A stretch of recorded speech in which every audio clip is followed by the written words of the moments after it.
समुद्री राक्षस। बहुत समय पहले की बात है। एक छोटे से गांव के पास एक सुंदर समुंदर था। यह समुंदर अपनी गहरी लहरों और आलसी झूलों के लिए प्रसिद्ध था। इस समुंदर में एक बड़ा राक्षस रहता था, जिसे लोग समुद्री राक्षस कहकर डरते थे। वह राक्षस समुंदर के गहराई में बसा हुआ था और लोगों के लिए बड़ी परेशानी बना रहा था।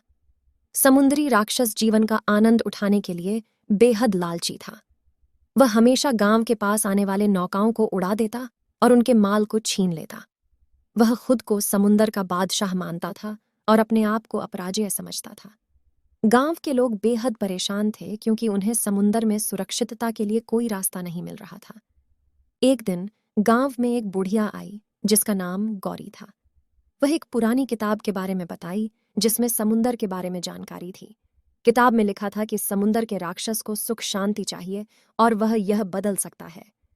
गौरी ने गांव के लोगों को मिलकर कहा, हमें समुद्री राक्षस के पास जाना चाहिए और उसे यह सत्य बताना चाहिए कि वह लालच छोड़कर अपने आसपास के लोगों की मदद कर सकता है। गौरी की बात सुनकर गांव के लोग उसके साथ समुंदर की ओर बढ़े। वे समुद्री राक्षस के पास पहुंचे और उसे समझाने के लिए उसके पास गए कि वह अपने लालच को छोड़कर दूसरों की मदद करे।